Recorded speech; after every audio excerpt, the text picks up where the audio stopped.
Hi everyone, Aaron here for Zollotech, and the iPhone 8 Plus and the iPhone 12 Pro Max are both the top of the line when it comes to their respective sort of overall design and version, meaning a phone with Touch ID and the LCD as opposed to an OLED display and what's the top of the line today or the latest. And so I wanted to help you decide if you should choose maybe the iPhone 8 Plus still, or maybe upgrade to an iPhone 12 Pro Max. So I'll talk about price and everything from speed to the cameras and more. If you'd like to see exactly what I talk about and when, check out the description for the time codes below. And so the first thing is the price. The iPhone 8 Plus is no longer sold new by Apple, but you can get it from different websites and many times even new on different websites that have them left over. And they're about $500. So they range from anywhere from about $500 to $600. And currently, or the last generation that they made, come in at 64 and 128 gigabytes. They come in space gray, silver, gold, and a special red edition as well. This is the space gray version. With the iPhone 12 Pro Max, well, it's more than double the price at this point. It starts at $1,099, goes up to $1,399, and has three storage options: 128 gigabytes, 256 gigabytes, and 512 gigabytes. Comes in Pacific Blue, Gold, Graphite, and Silver, and this is the Pacific Blue model in 256 gigabytes. Now, both of them are built quite a bit different. The iPhone 8 Plus is a very large phone as well, but this is made of aluminum and glass. So it has aluminum on the outside edge, glass front and back, where the iPhone 12 Pro Max is stainless steel on the outside edge and again, glass front and back. The 12 Pro Max also has a nice matte finish to the glass, except around the cameras where it's a little bit like normal glass or more glossy. And then also the iPhone 12 Pro Max has ceramic shield, which is 4 times less likely to crack in the event that you drop your phone from, say, compared to the 11 Pro Max. So it should be even better than the 8 Plus. And some of that I think has to do with the screen being flush to the actual frame of the phone. So that should help with that as well. Now, the 8 Plus is a little bit lighter because it is aluminum. It's 7.13 ounces or 202 grams, and the iPhone 12 Pro Max is 8.03 ounces or 228 grams. Now, size-wise, they're very comparable. The 8 Plus seems to be a little bit wider, just a tiny bit wider, or at least it feels that way, and the 12 Pro Max is a little bit taller. So they're very similar in size, but the 12 Pro Max is a few millimeters taller, so you may or may not notice that difference, but it definitely feels bigger with the squared off edges.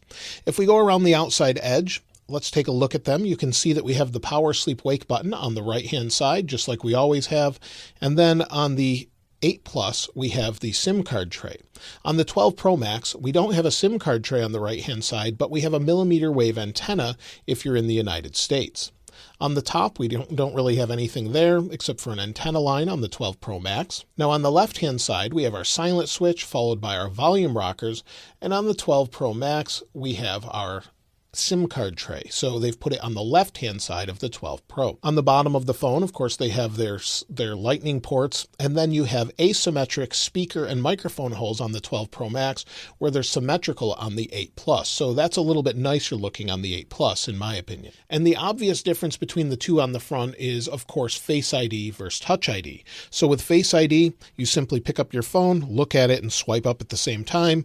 With Touch ID, well, it's been around long enough that you know you just press hold and it unlocks. So it's very fast, about the same on both, and you'll unlock quickly on either one. It's just really down to what works best for you. And in today's current environment, Touch ID may be a little bit better for you right now, but of course you have those large bezels from top to bottom. And the displays are both very different on these phones. So the iPhone 8 Plus has a 5.5-inch LCD display with 1920 by 1080 pixels, or basically 1080p with 401 pixels per inch. It has 3D touch, so when you press and hold on an icon, it just pops right up. It's much faster than what we have on the 12 Pro Max with haptic touch, and it works really well. It's pressure sensitive, and it still has that feature. So that part's parts built in. It goes up to 625 nits of brightness, so it's not as bright as the 12 Pro Max, but the 12 Pro Max has a different display on it. A 6.7-inch Super Retina XDR OLED display with HDR. It's 2778 by 1284 with 458 pixels. Like I said, it has haptic touch, but it has the regular brightness of 800 nits when you turn it all the way up, and it can go up to 1200 nits of brightness when you're watching HDR video. So it's very bright and works really well and has great viewing angles. So when you look at the display, as you can see, they look about the same right now. Obviously, there's a very big difference in size, but you're not going to see the pixels on either one of them. They both have very good viewing angles, and the 8 Plus, even though it's 625 nits, still goes plenty bright outside. So there's not really an issue there. However, the iPhone 12 Pro Max, because it's an OLED, uses what's called PWM, or pulse width modulation, to regulate the overall brightness of the display by flashing it. Now, this is not something you can see, but seems to bother about 1 in 10 people. And under slow motion, you can capture this, and you can see the display is flickering just from sitting there.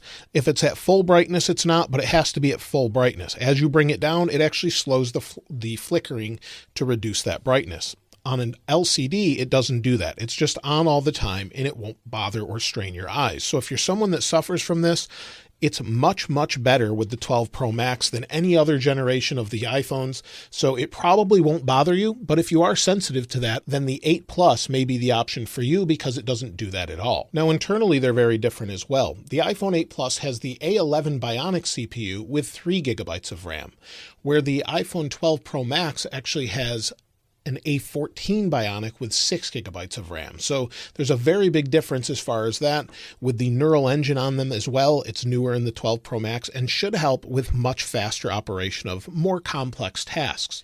Now, with using the phones for everyday tasks, you're going to have about the same sort of experience. If you open things like music, for example, it should be nice and fast. Everything from opening the camera should be nice and quick. You're not going to have any delays really there. And just going into settings and doing average tasks, you really shouldn't see a difference. However, when you're doing things, maybe opening a game or maybe exporting 4K video, you could see a difference. So let's go ahead and try a game quickly, see how quickly it loads. We'll go into Minecraft. We'll rotate the phone here. Now remember, the 12 Pro Max has 6 gigabytes of RAM. So we'll go ahead and hit play on both. We'll hit create new world. Then we'll hit create. Wait for it here. Hit proceed on that one. Let's see how long this takes. And what I find oftentimes is the older phone actually loads some of these games more quickly. And usually that's due to the way it can ramp up the speed of the processor. So when you're doing things that are simple, like Minecraft, for example, it loads nice and fast. Frame rates are nice and smooth all the time, and you're really not going to see much of a difference between the devices when it comes to something like that. However, when you're exporting 4K video, well, that's going to be a little bit more intensive. So let's go ahead and close out of Minecraft here, close out of all of our apps. Now I've closed out all apps except for iMovie, so let's go into iMovie and see how quickly we can export 4K video. Now this is video that was recorded on an iPhone in 4K quite some time ago. In fact, you can see it was modified today, and what I did is if I go into Edit, you'll see if we go all the way to the end, it's 3 minutes and 46 seconds. That's the same on both of these, and I've put the same titles at the same point on both of these as well. So they're the exact same video, so let's see how quickly we can export them. Since one should be much faster than the other, you can see that they're the same with the same titling. So we'll slide these over here. And then I have another phone I'll use as a stopwatch. So we'll bring these in. There we go. We'll hit done. And then we'll go ahead and hit share. So let's go ahead and see if we can save the video at the same time. Save and start. And let's see which one exports faster. And they'll probably be closer than you would expect.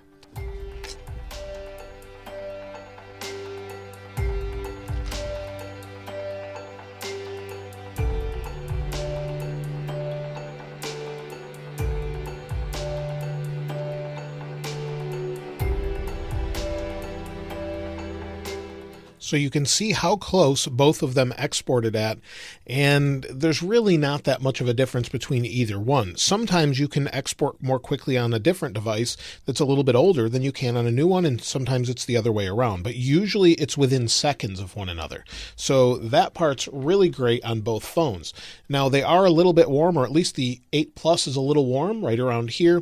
The 12 Pro Max doesn't feel warm at all, but it will get warm from time to time when doing intensive processes. Now, as far as the overall cameras, well, there's a big difference between the forward-facing cameras. Now, the forward-facing camera on the iPhone 8 Plus has basically a 7-megapixel camera with an f2.2 aperture and can record 1080p at 30 frames per second, where the 12 Pro Max has a 12-megapixel forward-facing camera, f2.2 again, but can record 4K 60, has night mode, deep fusion, 4K 60 Dolby Vision HDR as well, along with Animoji and Memoji. So you can do a lot more with the forward-facing camera on the 12 Pro Max. The rear cameras are very different as well. So the iPhone 8 Plus has decent rear cameras, but there's only 2 of them. And so what we have on the back is dual 12 megapixel sensors with a wide f1.8 and a telephoto f2.8. It can record in 4K 60 as well. And on the 12 Pro Max, there's a very big difference. So these are all new cameras that are larger sensors, are better in low light, but also are triple 12 megapixel cameras. You have an ultra-wide f2.4, a wide f1.6, and a telephoto f2.2 that can do 2.5 optical zoom up to 5x punching into this sensor. It also has Apple Pro RAW support, night mode on all cameras, night mode portraits, smart HDR3 for photos, and night mode time-lapse as well as HDR, Dolby Vision HDR. So if we go into the settings, go down to the camera here on both of them, you'll see that the settings are very different. So the formats are very different as well. So we have 4K 60 on both. Let's go back here. 4K 60 on both, but you have HDR video on the 12 Pro Max. So you have the option to record in 10-bit Dolby Vision HDR, which is incredible if you've ever seen any of that. Let's take a look at some of the photos and videos from the forward-facing and rear cameras as well.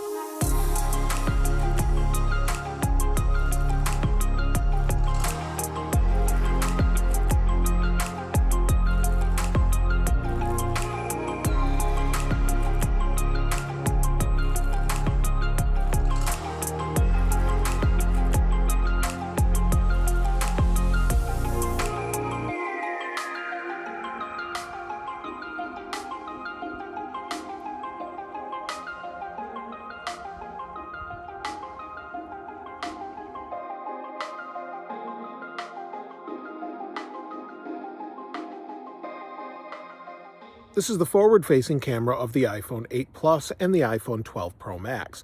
And with the iPhone 12 Pro Max, you have 4K with HDR. So if you have that enabled, you have that ability to record Dolby Vision HDR, but with the 8 Plus, you don't have that. You only have up to 1080p. So there's a huge difference in the quality of the cameras. You can also see that the background looks a little bit better on the 12 Pro Max as the neural engine is processing the highlights and giving a little bit better dynamic range.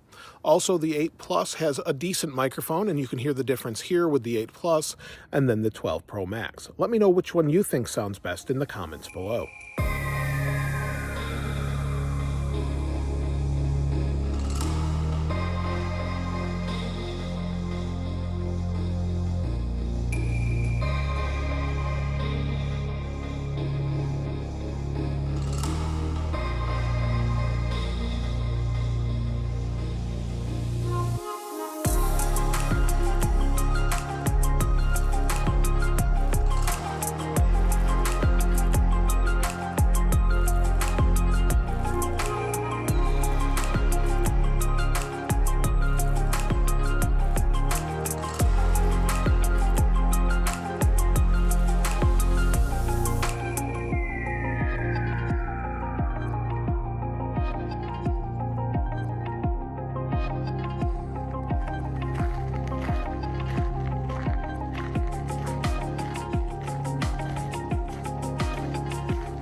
Now, like I said, the iPhone 12 Pro Max supports HDR. So if we go to YouTube, for example, you can watch HDR there in the YouTube app. Here's my iPhone 12 Pro review. I filmed in HDR. And if you look at the actual options for the quality, we have 1080p. Now, this is a 1080p display on the iPhone 8 Plus, so it really makes no difference whether or not you're going to use that or not. 4K may be an option for some, but basically it's a 1080p display and it will scale. However, we have 4K HDR on the 12 Pro Max. So you may be seeing 4K. Some people are on the 8 Plus, but in general, it's a 1080p display. The display on the 12 Pro Max is a little bit higher than that. Also, let's take a listen to the speakers so you can hear the difference between both of them and see what you think. I switched from an 11 Pro Max to test this out, and so far I'm really enjoying it. But I want to talk about the good and the bad. And so the first good thing is the camera has been my main phone for the past 5 to 6 days. I've been using it full time. I switched from an 11 Pro Max to test this out, and so far I'm really enjoying it. But I want to talk about the good and the bad. So those are the speakers of the 12 Pro Max versus the 8 Plus, and the 8 Plus has decent sound, but there's far less stereo sound coming from the top of this speaker here, or the earphone at the top. So it makes a very big difference between the both of them, and the overall sound quality is much better from the 12 Pro Max. Now, both of them obviously have cellular connectivity, but the 12 Pro Max has 5G. So you have 5G plus millimeter wave depending on your carrier, and you will get faster speeds depending on your coverage. It really depends where you are, but you do have that option. It's not a huge reason to upgrade to this or to buy a 12 Pro Max, but it will get better over time, so it's sort of future-proofing if you don't have coverage in your area. You also get Wi-Fi 6 with the 12 Pro Max, where it doesn't have it on the 8 Plus. So you do have all of the same Wi-Fi bands except for Wi-Fi 6 with the 8 Plus, and they both have Bluetooth 5.0. Also, water resistance is a little bit different. So the 8 Plus has IP67 for 1 meter for up to 30 minutes. The 12 Pro Max is quite a step up at IP68, 6 meters for up to 30 minutes. So it has much better water sealing around the outside edge, and there's just a very big difference between them as far as that goes. Now, when it comes to the battery, the iPhone 8 Plus has a 2,691 milliamp hour battery, which is the same as the 7 Plus basically, and will give you about 5.5 to 6 hours of screen on time. The 12 Pro Max has a larger battery, almost by 1,000 milliamp hours, and it's 3,687 milliamp hours, and has similar battery life to the 11 Pro Max. You can expect about 10 to 12 hours of screen on time with regular use. So it has almost double the screen on time in regular use than the 8 Plus. That is a very big difference and very noticeable when you're using them regularly day to day. Now, both have the ability to fast charge 50% in 30 minutes. They both have wireless Qi support, or wireless charger support, but the 12 Pro Max has MagSafe support. So this will be more relevant in the future, but basically it allows 15-watt fast charging via wireless connection, and it will charge the phone wirelessly that way. It's magnetic and will adhere to it. You can get things like car mounts that will help attach to the phone and keep it secure. So you do have that option as well, and that will be nicer in the future. Now, which one should you choose? Well, that really depends on whether or not you think the 12 Pro Max is worth over double the cost of the 8 Plus. And so if it is, then it's obviously going to be an easy choice with the OLED display, the better cameras, and just the newer build with the squared off edges. However, the 8 Plus is a great phone. You could get over 2 of these for the price of the 12 Pro Max, and it's still relevant today and will get updates for many years to come. You'll get about 5 to 6 years of updates generally from Apple, so we still have a few years left with the 8 Plus, so I would expect maybe up to iOS 18 or so with the 8 Plus, where it will get regular updates. So it's still relevant today in that way. And of course, it doesn't have PWM, and it has Touch ID, which is much easier in today's environment. So it really just depends on which one works best for you. If you're more budget conscious, but you want a larger display, go with the 8 Plus. If you have to have the latest and greatest, go with the 12 Pro Max. You'll love the camera on here and the battery life. But let me know which one you would choose in the comments below. If you'd like to get your hands on this wallpaper, of course, I'll link it in the description like I normally do. And if you haven't subscribed already, please subscribe. And if you enjoyed the video, please give it a like. As always, thanks for watching. This is Aaron. I'll see you next time.